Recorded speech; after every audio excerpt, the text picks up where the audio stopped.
Why you should make your family see that you don't need them. Yes, make them see that you don't need them. The main reason I'm saying this, and it's coming from someone who's in a family that is emotionally unhealthy, there is toxicity, abuse, and dysfunctionality within the way we connect and communicate.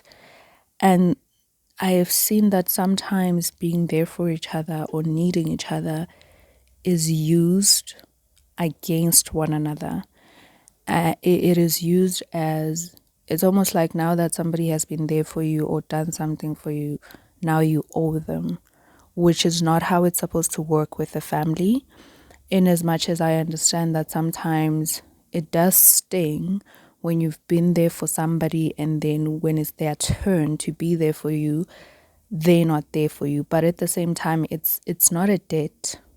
Somebody doesn't owe you simply because you were there for them. I think when we learn to do it from the genuine goodness of our hearts to be there for others and hope that they will also be healthy and mature enough and sensible enough to return that. But with my family, it feels more of a tit-tat situation, more of I did this for you, so now you need to do this for me. And it doesn't feel genuine. It feels like when they do something for you, excuse me, it's more of them keeping a tab of the things that they've done for you so that one day when they need something, they can just list the things that they've done for you. This is why I even said in another episode that I think even just my mother doing the things that she has done for us, physically taking care of us, in her own mind, it is a way that she has a list of things that she has done for us. So we can't say she hasn't been there for us because she'll say, but I raised you, but I fed you, but I took you to school. And for me, in as much as those things were absolutely important and they are a parent's responsibility, but at the same time, my mother wasn't there in the way that mattered to me the most. Now that I'm a grown adult, I realize that even though I didn't know it as a child and a teenager, that the way that mattered the most, that my mother should have been there for me, was emotionally availing herself to me, not shutting my feelings down, really listening to me, really showing and expressing love. But instead, she always held back, as in she didn't want to love us too much because maybe she thought maybe that would spoil us. I don't know, it's even crazy to put it like that, but I think my mother always held back her praise, her attention, her love, her affection as a parent because somehow maybe she didn't think we deserved that because she grew up and she didn't get that when she was growing up. Maybe she feels like, why do we then get to get that? And it's a really messed up thing, but the more I really look at my mother and analyze her behavior, it really shows me that in a way, for her, holding back that motherly affection and attention, in a way, it was a way of just replaying history, what happened to her. Nobody loved her, so she's not gonna give it. And it's not even just a matter of her not being capable. It's not even just a matter of her saying, oh, I had a rough childhood and I never learned to love or be there for others. It wasn't just that. Now for me, it's becoming more clearer and clearer that there was also a conscious decision that you would take to kind of hold back these things, because in her mind she thought that would make us more dependent on her, which it did for some time. I mean, I think it's still the case with my sister because her not really fully giving herself to us emotionally, it meant that we were always at this position subconsciously of like begging and asking for more, because even as a child, even though we couldn't put it into words, we knew that just there was something we were not entirely getting from our mother. And I think it was a conscious decision on her part. Yes, I might defend her and say that maybe because of the way she grew up, she also didn't know how to love and be there.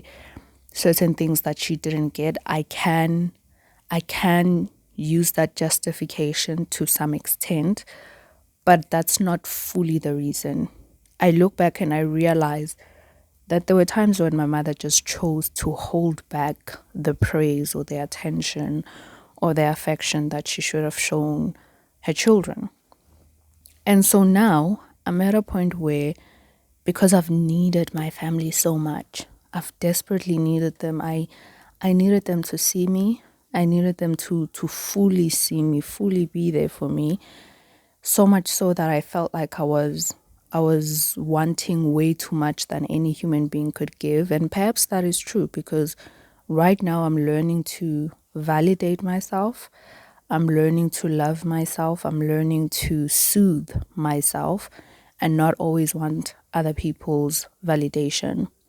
But this doesn't mean that this whole mentality that is going around these days, that I don't need nobody, I'm fine by myself, I can just do me. I don't believe that entirely. It's good to be able to validate yourself. It's good to be able to love yourself. It's good to be able to be there for yourself, but you cannot be 100% of these things to yourself all the time. I really believe in the need of others to be there for you, and especially as a child. Especially as a child, it's so important to have that figure that's going to show you how to deal with certain things, deal with emotions, that's going to be there for you to encourage you, to boost your confidence, because this is something that you're still learning at that age. And having a present mother who was fully physically present and not having her guide us in that way really did hurt. And I needed her so desperately. I needed them. I needed my family, that I made so many attempts that to them, they were completely blind even to those attempts of me trying. Like, I craved their approval. I craved their attention. Whenever I did something, I wanted them to say it was good, to compliment me, to be proud of me. And I never got that. I never got that. And I've come now to a point where I don't expect it anymore. And I don't even want to raise my hope. Sometimes even when they try, honestly, my family is honestly messed up. Sometimes even when they try to show that maybe they're proud of me, or they try to compliment me at something, it feels forced. I think because I always tried so much to get that from them. Maybe now they've also gotten in the habit of like, okay, we'll do it because she seems to desperately need it. And now I'm just like, you know what? I don't need it. And that is not even a conversation that I'm going to have with them.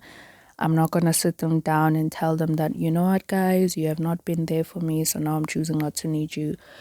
Because it's a personal decision. It's something that I have to implement, and it doesn't have to involve them. I don't have to tell them this, because again, they're just not going to understand. Again, they're just going to throw it in my face and list things that they think they were the type of things that they needed to do in order to show that they were there for me. And in as much as I'm grateful for some things that they've done for me, especially my mother who has raised me, but it also doesn't take two things can be true at once. Two things can be true at once. It's true that my mother has taken care of me. It's true that perhaps my sister has been there for me every now and again. There's really not a lot that she has done for me, but it's also true that I needed more than that. Those two things can coexist. They can be both true. It's true my mother raised me, did everything in her power to take care of us physically. That's true. But it's also true that she withheld the most important. When you grow up and when you mature, you realize that yes, it's great to have a house, because we're not going to act like money is not important. It's important to have money. It's important to be able to afford your basic needs. And I think my mother did well on that part, like taking care of her children, taking care of their basic needs. But when you really grow and understand human nature and understand life, that's not what life is all about. We can have the house, We can have the money, we can have the car, we can have the property, we can have all these material things. But at the end of the day, we find ourselves really longing for human connection, really longing to be seen, to be heard, to be valued, to feel like we're worthy. And material things don't make us feel like we're worthy. They give us a feeling that's good in the moment. It's just a dose of a feeling, it's a high, and then it's gone. But when you actually have human connections, that is so much more important than anything we could ever have. And I think that in as much as my mother provided for me and always did her best to provide for her children, but she really lacked in the most basic, fundamental, and most essential part of being a parent, which is just really loving your children, really seeing your children, wanting to see your children. That doesn't mean she has to now be a psychic and know what's wrong with her children just by looking at them, but it's wanting to know that, what, maybe I don't understand what's going on in your life right now, but I want to know, and I want you to know that I'm there for you. And my mother, that's just something she never tried. That's something she never did. Instead, I was the one who was always there for her. We were the ones, excuse me, as her children, we were the ones, especially me, I was the one who was there for her. And now I'm at a point where I'm at a point where I want to show them that I don't need them. Again, this doesn't have to be a discussion because it's just going to go south and it's going to be accusations and they're going to make me feel bad and they're going to list out things that they've done for me. And that's not even the point, because they can just never understand what I mean, no matter how hard I try to explain to them, like, why my feelings are hurt, why I'm talking about this. Somehow they can just never understand me. And so some of the ways that I'm now just implementing me, not showing my family that I don't need them, I don't borrow anything from them. I really don't. And it might seem like a minor thing to think like, what? Like borrowing each other things. But this is the same way that they make me repay. Like, ugh, it is so twisted and I don't even know how to explain it. But somehow it feels like, oh, now because I've borrowed you something, I've done this for you, now you automatically have to do the same for me. Or when maybe I borrow something from them, now it feels like they are entitled or have the right to borrow something that maybe I wouldn't really borrow anyone.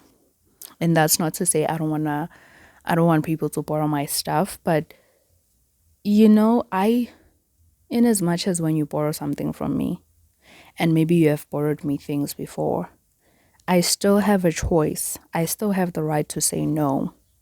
That doesn't change you having helped me or borrowed something from me, because that is manipulation.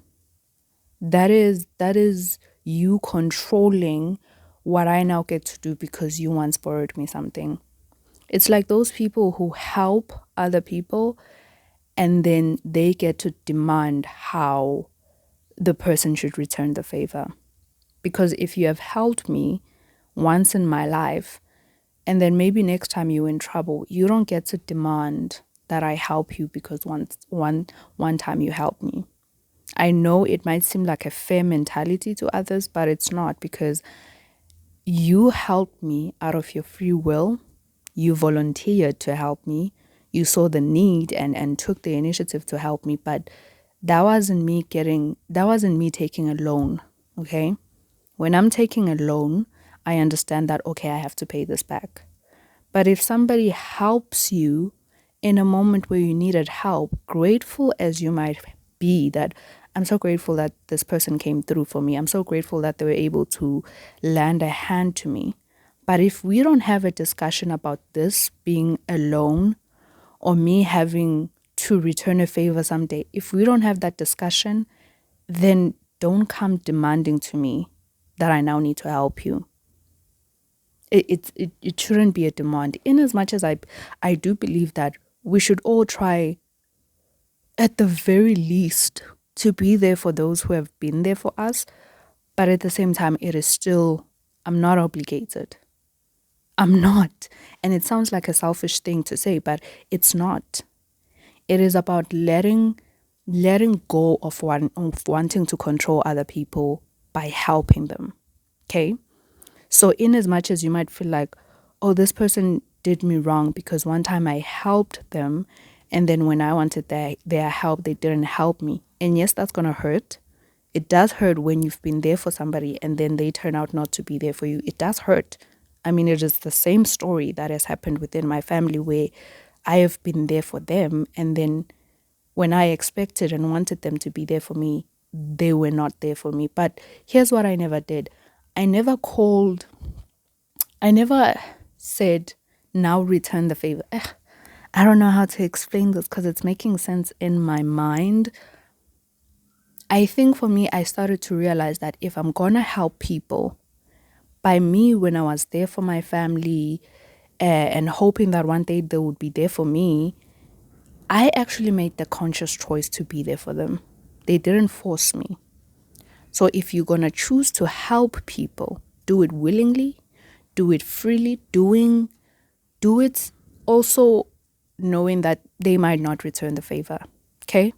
That's also on you. I look back and I see that, you know what, it's actually on me that I gave myself, even though I think I was young and naive, so I didn't really understand, but it's also on me that I gave so much of myself to my family.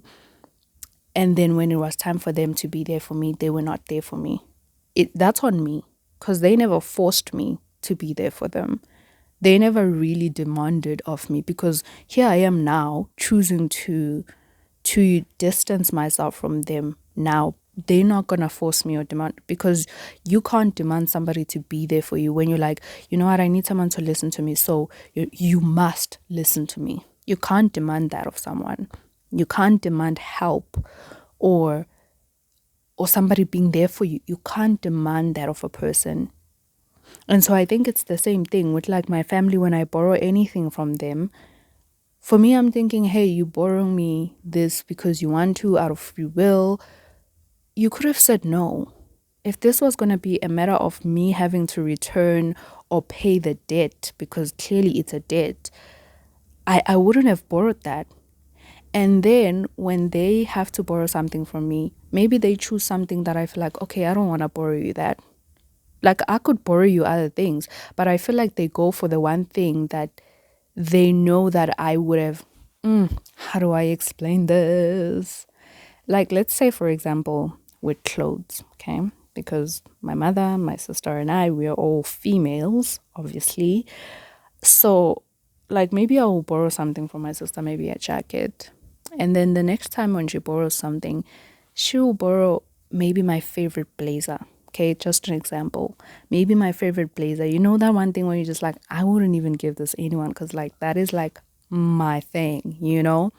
Like you can borrow anything else, but for me, when I borrowed something from you, I didn't borrow one of your fanciest or precious things, but all of a sudden when you borrow from me, it's like now you just want, because now it's like you are coming back for me to pay the loan and you think like you are entitled to just choose anything.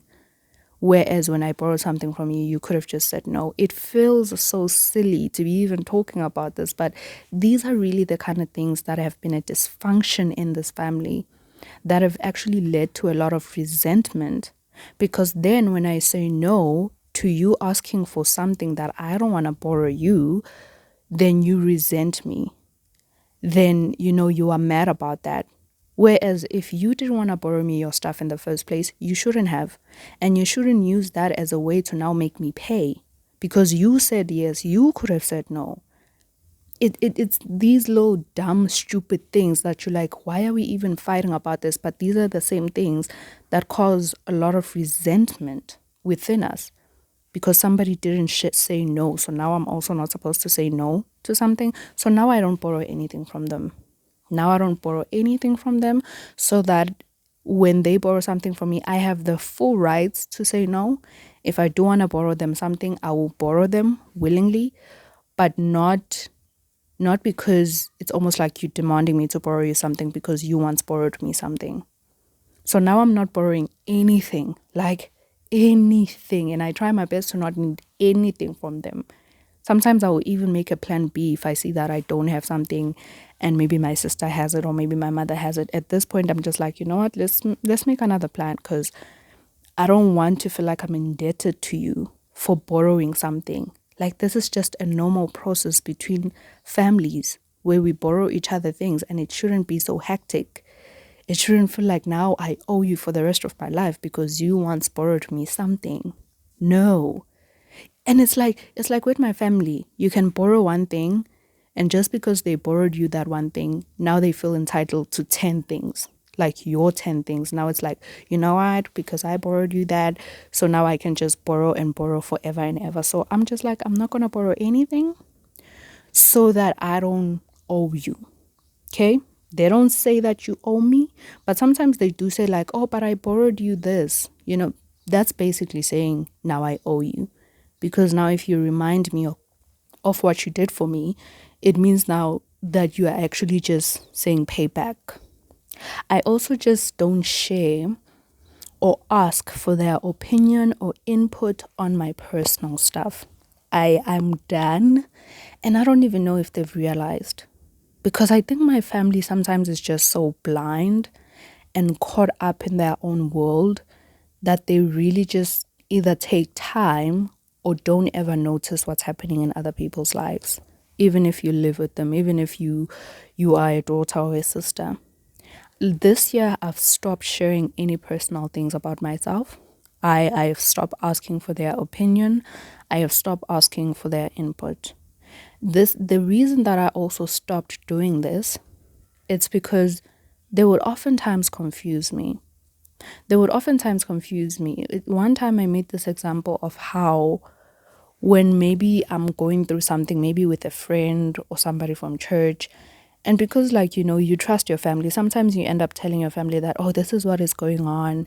And maybe like before you respond to like a WhatsApp message, you want to get your input from your family, and you're like, how does this sound? Did I respond correctly? And what my family would do, when I would try maybe to stand up for myself, they would say I'm too harsh. Like maybe in my response to somebody, maybe I'm trying to stand up for myself. I'm trying to be firm with this person, maybe because, they're taking advantage or whatever. They would say I'm harsh. Okay. And then I'll be like, okay, this doesn't feel like it's harsh to me.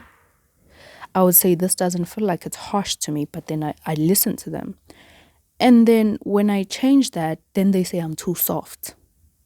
And this is something that is very common in a family that has psychological abuse going around, because you are constantly feeling confused. They make you question your opinions. They make you question how you think. They make you question how you feel. And so I even stopped. I was like, you know what? I'm going to stop asking for your opinion because you confuse me.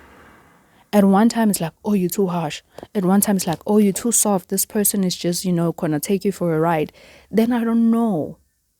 And then I would end up maybe writing the response that they want me to write, because all of a sudden I'm like, okay, I don't trust my opinion. Am I too harsh? Am I too soft? Am I a pushover? Am I just being, I don't know. And I just stopped. I don't know if they've really noticed that I actually don't share anything with them. Like I'm currently applying for jobs, and I don't even share that with them anymore. I don't share what potential jobs maybe that are coming up. I don't share anything with them because they always leave me confused. When you talk to somebody about something, you don't expect to live that conversation feeling more confused than you were. Like when you actually talk to someone, you either just want to offload, maybe without really expecting them to say something powerful, or you hope that they would actually help you to find a better direction. But you don't hope that they're gonna leave you more confused than you were. And that is just the thing with my family. I end up feeling more confused, feeling like I don't trust my opinion. And I hate that feeling. I hate it so much because it even affects the rest of my life outside of my family, where I go outside to other people and I end up doubting my opinion and doubting anything. And I'm someone who's really open to improvement. I'm really open to to being taught. I'm open to being corrected. I'm open to being challenged. But I don't want you to leave me feeling confused. Educate me if you must, in help me improve where I need to improve, but don't leave me conflicted. Don't leave me feeling like, okay, anything I say is not good enough. Like I don't want that feeling anymore. My family has made me feel like that for a very long time. So I don't share anything personal that's happening in my life, because sometimes even just sharing certain things, you would end up hearing it being used against you. Because again, back to the example of where maybe I'm having a challenge with a friend and I'm sharing it with my family, and I'm asking, like, guys, please help me respond to this person. Sometimes later on, you would find that the very same thing that you were confiding to them about, they will use it against you. Maybe they will say, when you tell them maybe the response that you sent to your friend, now they will use it against you, then say, yeah, but it's because you are soft, or you are a pushover. And you're like, so now you're using the information that I actually shared with you against me. They will use it in a way for them to prove to me that, oh yeah, it's because you are like this, it's because you are reserved, it's because like people are able to take advantage of you. This is something my sister would always say. Like, maybe sometimes because we would go to the same church and deal with the same people, and then she would say, oh, so and so wouldn't have said that to me, that's only because it's you. Are you kidding me? Because so basically you're saying, oh, this person thinks they can push me around, and if they had said that to you because you are so strong and you are so powerful, they wouldn't have dared to say that to you. And this is something that I would share willingly, because I was thinking, hey, we are a family. So I would share a certain piece of information and say, like, oh, so and so from church said this to me. And then it would be used against me as to say, oh, that's just because it's you. They wouldn't have dared say that to me. How invalidating that is. Because basically you're saying I'm weak. I am not able to stand up for myself. And if it was you, since you think you're so strong, you would have handled the situation better. Instead of actually being helpful, because if maybe you think I'm weak, okay? Maybe you think my response was soft. Maybe you think people can push me around, because that can be true, right? That can be true. Why not, at least as a sister, help me and show me better ways to handle these situations? Instead, she just wants to make it a point that, oh, that person said something like that because it was you. If it was me, they wouldn't have said that. That's not very helpful. This is what I'm saying, educate me if you must, but don't just bring me down and then leave me down. Help me. Like, if you think maybe this person was talking to me some way that you think they wouldn't have talked to you, then help me out. Teach me your ways so that people don't push me around. Teach me your ways. Be helpful, be useful. Don't just bring me down and then leave me there, or even take me further down, because sometimes that's even the case with my family. Like, you already feel down and they will just drag you further down. And I don't even ask about their lives anymore. I don't ask about their lives. I don't share my personal stuff, and I don't ask about their lives. Like, if they want to tell me something, I'll be there. I'll listen. But honestly, I'm not playing their therapist anymore. I'm not playing the mother of the family anymore. I'm not even really playing the role of a big sister anymore, because I've extended these parts of myself so much. I've been maternal when I haven't even had my own child. I've been a therapist to my family. I've been there for them, only for them to not even care to be there for me. And so, no, I don't ask anything about their lives. If they do want to share, I will just listen.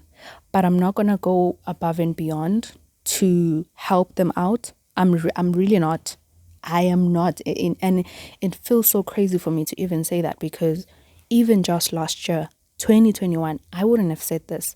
I'm always the person who's trying to come up with suggestions, help somebody figure out, like, what do you need help with? Like, let's talk about it. Let me give you advice. Maybe look at it from this point. Maybe change perspectives. I'm there. Like, I'm really a good listener. When I listen to you and I respond accordingly. And if I think I have maybe a suggestion as to how you can, you know, see this situation or change it, I will share it with you. But now I'm at a point where I don't ask about their lives. And even if they do tell me about their lives, I'm really not going to go above and beyond to try and help them out. I'm just not. Also, I don't share things that I find funny. I don't share things that I find interesting. And this one, again, this is just silly little things that sometimes you think like, wait, what? Like, I don't share, like, you know, when you find a funny meme or you see a funny WhatsApp status or you see something funny on social media and you just want to share it with somebody, like usually, obviously, you'll be the people that you live with. Like, you want to share it, like, look at this, look at what they're doing, look at this video, look at this meme, look at what they're saying on social media. I don't do that. I don't do that with my family. I remember in one of my episodes, I said that what my sister would do, like when I'm talking to her, she would be on her phone and not just on her phone. She will clearly just really be not listening to you. Sometimes we're just like, And it's so funny because my sister, when she talks, she really wants to be given the attention. And she really wants your opinion and she wants you to laugh at whatever maybe she's sharing with you or a joke or something she saw on social media. Again, this goes to the psychological abuse. It is very psychological because it clicks in your mind that you are not even worthy of this person's attention, that they would actually just give you 5 minutes of their time for you to share. Not even 5 minutes. Like, videos on social media are like 30 seconds long. So if I want to share maybe a funny video I saw on social media, it's going to be 30 seconds long. And maybe we're just going to talk about it a minute or even less and laugh, and then I'm gone. So like roughly less than 2 minutes of your time. But no, it's almost this subtle way of letting you know that you're not that important, that I'm just going to give you my attention even for this small amount of time. And yet when they have something to share with me, I take the time. I look up from my phone and I see what you're showing me and I laugh along. And never mind what I'm interested in. It's one thing to not even share like funny things. My interests, no, I'm not. I don't share my interest with my family. Because if it doesn't interest them, they make me feel like it's dumb. They don't say it. They don't say it's dumb, but they make me feel like, why are you watching this? Like, I remember I used to watch a lot of cooking shows and they would always say, but you don't cook us these meals. And I'm like, shut up and let me watch this. Just because I'm watching it doesn't mean I want to cook it for you. Like, just shut up and let me. And I also, like, oh, my family is so annoying. It is so annoying. And they do this repeatedly. It's not even like one time I was watching a cooking show and then that one time my sister said, but you never cook these things. They will say it continuously. Like, I even stopped watching cooking shows because I knew it would be the same comment over and over again. If something doesn't interest them, they would often make me feel like, why does that even interest you? I also once mentioned that sometimes when I post something on my WhatsApp status that I found interesting, maybe on YouTube, maybe it was a video about something, maybe it was something philosophical, whatever, my mother sometimes would even ask, what is this? You know, as in to say, like, why did you even post this? It doesn't make sense. That's simply because it doesn't interest her. And so, no, I don't share my interests with them. I keep my interests to myself because I don't want to be made to feel like, oh, you're weird for liking that. And I also don't get involved in their drama, in their competition or comparison games, because this is something that my sister does a lot. I mean, she takes it from my mother, obviously. They really talk about other people a lot. I think that's something that I've noticed now. It has always been happening, but recently I'm noticing more and more of that it's always like, so and so is doing this. Maybe it's people that we know, or it's somebody from TV. Maybe it's something from social media. And whenever they talk about this, it feels like a comparison, like, to their lives. And it feels like there's a lot of jealousy going around. I remember my friend, not my friend, my sister once showed me somebody who's her friend who was doing something with their lives, and it was just like really a big move. And she kept like almost like criticizing or like downplaying how big this is. And I was like, I don't get involved in that drama anymore. I don't get involved in their competitiveness or their comparisons, because they also want to drag you in. They want to make you agree that, oh, look at this person and what they're doing, and say, like, maybe my sister will say, oh, they could have done it like this. And they want to drag you into that negative space. They want to drag you into this negative space that they are in, into this place of jealousy and competitiveness and comparison that they're doing. So they want you to agree with them and say that, oh yeah, this person could have done it better. And I also just don't ask them to do things for me unless it is absolutely necessary. Because again, this goes back to me saying it is a loan. You are getting yourself in debt if you ever ask them to help you with anything. So yes, I don't want to make my family feel like I need them anymore.